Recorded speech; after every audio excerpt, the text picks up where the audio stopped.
बिस्मिल्लाहिर्रहमानिर्रहीम, अस्सलामुअलैकुम। आज मैं आपके साथ बहुत ही ज़बरदस्त सी टेस्टी क्रिस्पी सी रेसिपी शेयर करूँगी, जिसके लिए जो चीज़ें चाहिए होंगी वो घर पर मौजूद होंगी और इतने कम खर्चे में आप ज़बरदस्त से रेसिपी को एंजॉय कर सकेंगे। रेसिपी अच्छी लगे तो चैनल को सब्सक्राइब कीजिएगा। चलिए स्टार्ट करते हैं। बिस्मिल्लाहिर्रहमानिर्रहीम। मैंने 1 कप मैदा ले लिया था, उसमें 3 चम्मच मैंने डाल दिए थे मेल्टेड घी के, और थोड़ी सी अजवाइन डाली थी, तकरीबन आधी चाय का चम्मच, और आधी चाय का चम्मच ही इसमें नमक डाल दिया था। अब हमने इनको अच्छे से मिक्स कर लेना है ताकि मैदे की जो है क्रम्बल से बन जाए। इस तरह से हमने मैदे को पहले अच्छी तरह से मिक्स करना है ताकि जो घी हमने डाला है ये अच्छे से मैदे के अंदर जज्ब हो जाए। और जब इस तरह से होने लग जाए तो आपने फिर थोड़ा थोड़ा सा पानी डाल के इसको अच्छे से कर लेना है, डो बना लेना है इसका। थोड़ा थोड़ा पानी शामिल इसमें कीजिएगा क्योंकि हमें नरम आटा नहीं चाहिए, हमें थोड़ा सा हार्ड आटा चाहिए, तो इसलिए हमने इसको थोड़ा थोड़ा पानी डाल के अच्छे से गूंद लेना है। जब ये अच्छे से मिक्स हो जाएगा तब हम इसको थोड़ा सा घी लगा के 20 से 25 मिनट के लिए रख देंगे, क्योंकि जितना आप जब समोसे या और किसी रोल के लिए जितना आप इसका आटे को रेस्ट देते हैं उतनी ही अच्छी ये डो रेडी होती है और उतना ही अच्छा ये चीज़ें जो हैं हमारी बनती हैं।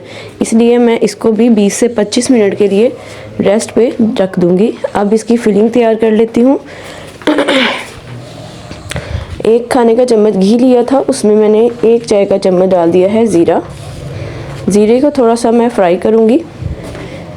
अब इसमें लाल मिर्च का पाउडर डालूँगी 1 चाय का चम्मच, नमक हस्बे ज़रूरत, साथ ही इसमें डाल दूँगी मैं चाट मसाला पाउडर आधी चाय का चम्मच, धनिया पाउडर 1 चाय का चम्मच। जब हम मसाले को भून के फिलिंग में डालते हैं तो उसका फ्लेवर बहुत ही टेस्टी होता है और बहुत ही डिफरेंट आता है। आप एक दफ़ा ज़रूर ट्राई कीजिएगा। अब इसमें कुटी हुई लाल मिर्च डाल दूँगी 1 चाय का चम्मच। जो भुने हुए मसाले होते हैं उनका फ्लेवर बहुत ही ज़बरदस्त आता है और बहुत ही अलग सा टेस्ट होता है। आप इसको ज़रूर ट्राई कीजिएगा। अब इसमें डाल दूँगी आधा किलो आलू, मैंने बॉईल कर दिए थे और मोटा मोटा सा इनको मैंने पीस लिया था। जो ये स्टफिंग होती है समोसों की या इस तरह की कोई भी चीज़ की, तो उसमें थोड़े से चंक्स होने चाहिए, बहुत ही अच्छे लगते हैं। अब इनको मैंने अच्छे से भून लेना है मीडियम टू लो फ्लेम पे। फ्लेम को हाई नहीं करना है, मीडियम से लो फ्लेम पे हमने इसको अच्छे से भून लेना है। जब अच्छी सी खुशबू आना स्टार्ट हो जाएगी तो इसका मतलब है कि हमारी जो स्टफिंग है ये अच्छे से रेडी हो चुकी है। अभी इसको हम थोड़ा सा पकाएंगे। देखिए साथ साथ मैं इसको जो बड़े चंक्स हैं उनको छोटा कर रही हूँ। अब ये देखिए स्टफिंग हमारी तैयार हो चुकी है। अब 2 से 3 अदद हरी मिर्चें डालूंगी और साथ इसमें हरा धनिया ऐड कर दूंगी मैं। और देखिए मज़ेदार सी हमारी फिलिंग जो है रेडी हो चुकी है। आप यकीन जाने कि इतनी मज़े की ये बनी है और बहुत ही टेस्टी बनी है, क्योंकि मेन काम स्टफिंग का ही होता है। वो अच्छी ना हो तो कोई भी चीज़ अच्छी नहीं लगती है। तो स्टफिंग हमारी ज़बरदस्त सी होनी चाहिए।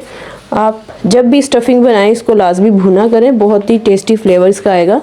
अब देखें डो हमारी कितनी ज़बरदस्त सी रेडी है, बिल्कुल भी चिपक नहीं रही है।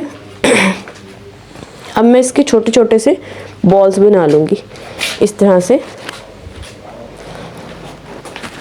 ये इतनी ज़्यादा लेयर्स वाली होगी कि आप इसको पोटैटो पफ पेस्ट्री भी कह सकते हैं। इतनी ज़बरदस्त और लेयरिंग वाली होगी और अंदर तक ये कुक होगी। अब इस तरह से हमने एक पेड़े को ले लेना है, उसको हाथों की मदद से प्रेस करेंगे और इस तरह से इसके किनारे जो हैं पहले थोड़े से पतले कर लेंगे। अब इसकी पहले हमने गोल रोटी बेलनी है। अब इसको हमने ओवल शेप में इसको मैंने बेलना है इस तरह से। अब सेंटर में ये स्टफिंग जो है ठंडी हो चुकी है, इसको रख देंगे।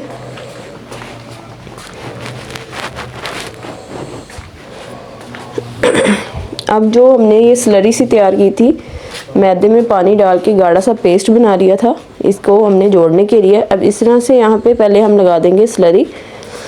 एक साइड इस तरह से फोल्ड करेंगे हम और दूसरी साइड भी इसके ऊपर रख देंगे इस तरह से।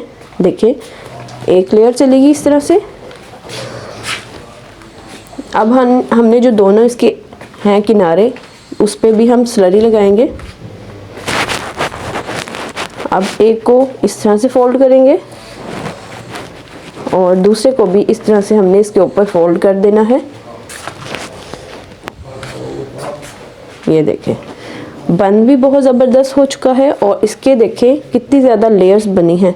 और लेयर्स जब हम इसको हल्की आंच पे फ्राई करेंगे, अंदर तक ये क्रिस्पी होंगी और कुक होंगी और बहुत ही ज़बरदस्त सा इसका फ्लेवर आएगा और बहुत ही मज़े की ये लगेंगी। अब इसको हमने फ्राई कर लेना है।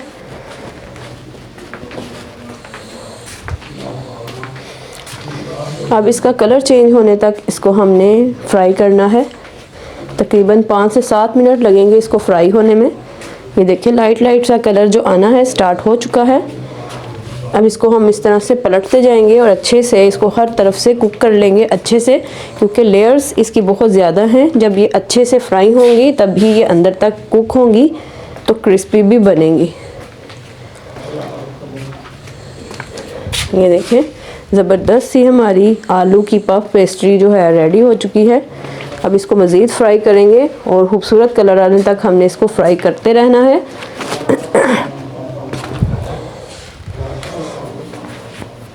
जब ये अच्छे से फ्राई हो जाए तब हम इसको प्लेट में निकाल लेंगे।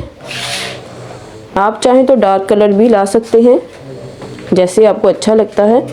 ये ज़बरदस्त से हमारा स्नैक जो है रेडी है। मज़ीद अच्छी रेसिपीज़ के लिए मेरे चैनल को सब्सक्राइब करें, बेल आइकन पे लाजमी क्लिक करें ताकि हर नई आने वाली वीडियो आप तक पहुंच सके।